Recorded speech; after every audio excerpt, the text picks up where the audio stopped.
The Trump administration has done more in 12 months than most administrations achieve in 4 years or 8 years. We've done a lot.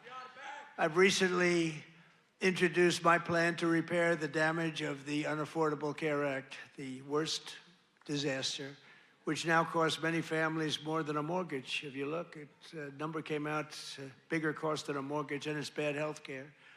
Obamacare was created to make insurance companies rich with government subsidies. I want all that money that gets paid to the insurance companies to get paid directly to the people. That's all I want. So that you can buy better health care at a lower cost. The problem is the Democrats don't want to do that because they are owned by the insurance companies. So they say, oh, we don't want to do that. I want the money to be paid to the people to go out and buy their own health care. You'll buy much better health care. You have a lot of money left over. And I'm also making it a lot easier to buy a thing called a house, the American dream. Last week, I signed an executive order to ban Wall Street and large institutional investors from buying up all the single-family homes in America.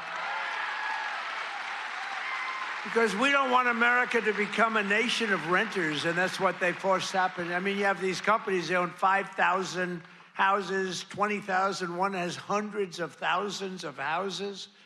We don't want that. We want people to be able to buy houses. At the same time, I want to keep the value of the house very high of those people who already own a house. We're not forgetting about them because they don't necessarily match those two things. You know, we get the prices down. Well, what does that do?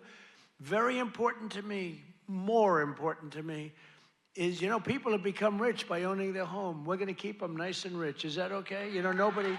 I'll bet you've never heard that before, right?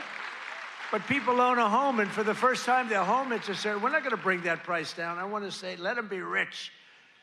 But we're strengthening Fannie Mae and Freddie Mac that you've heard about, and in the last 12 months, those institutions have supported over 22,000 Iowa families in purchasing or refinancing and saved over 3,000 Iowa families from losing their homes. We've come out and really helped a lot of people keep your home. And despite a bad Fed chairman, a guy that has no, we call him too late. He's too late. Jerome Too Late Powell, he's too late. He wasn't too late before the Democrats won the election, then he was too early.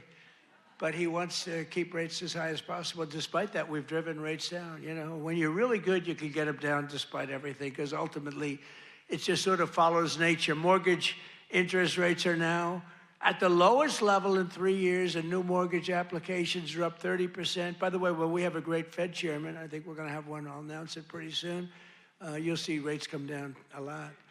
And refinancings are up 100% compared to the end of the Biden term. Up 100%.